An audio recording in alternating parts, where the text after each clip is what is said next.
Allô tout le monde, j'espère que vous allez tous et toutes bien. Moi je vais super bien par la grâce de Dieu. Alors on se retrouve aujourd'hui pour une vidéo que je trouve quand même assez importante au niveau des nouveaux règlements pour les étudiants étrangers.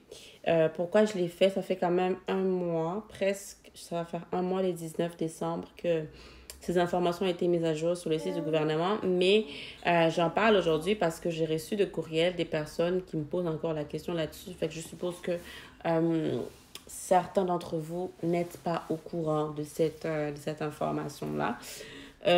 Donc, si c'est la première fois que tu tombes sur ma chaîne YouTube, n'hésite pas à t'abonner, à liker, à commenter aussi, à partager ma chaîne ou la vidéo suivante en fait.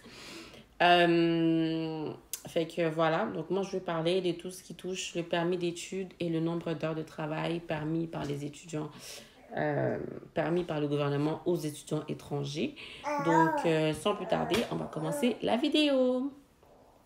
Alors premièrement, ce qu'il faut savoir au niveau des nouvelles informations, c'est que désormais, je pense depuis le 15 novembre, les étudiants étrangers peuvent travailler plus de 20 heures par semaine hors campus.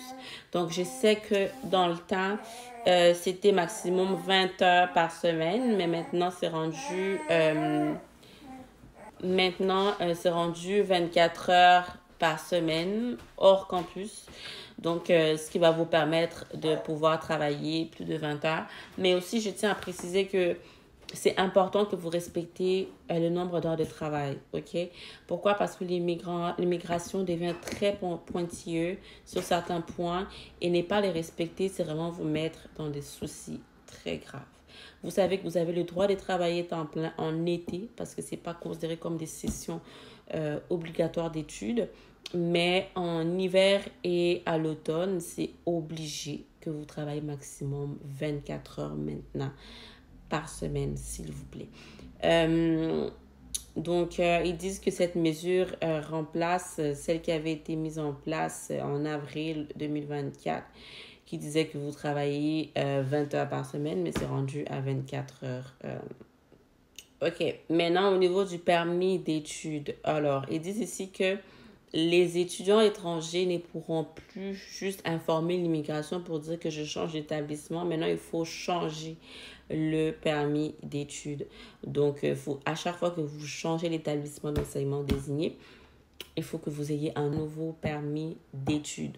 Ce qui revient donc à faire comme du permis d'études, comme une sorte de permis d'études fermé. Donc, un permis d'études pour un établissement d'enseignement désigné. C'est super important, s'il vous plaît.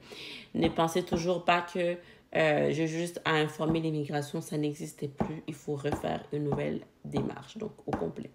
Si vous êtes au Québec, vous faites un nouveau CAQ, une nouvelle demande d'admission, avant, un nouveau CAQ et un nouveau permis d'études.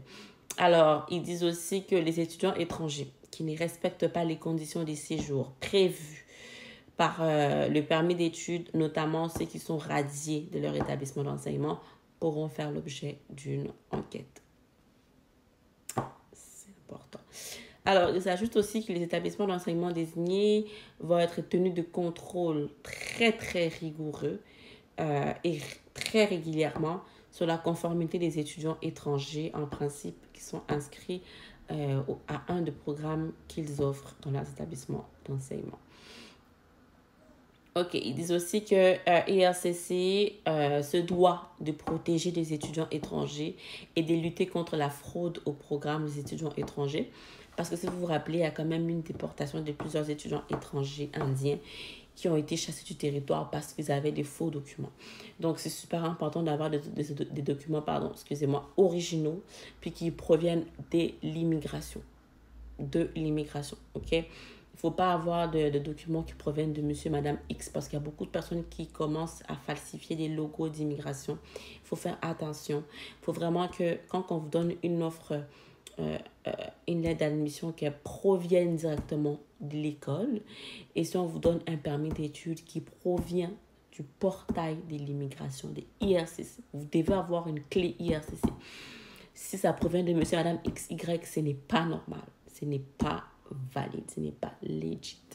Donc voilà, je voulais juste vous mettre au courant de cette vidéo parce que j'ai quand même reçu 2-3 questions des personnes là-dessus.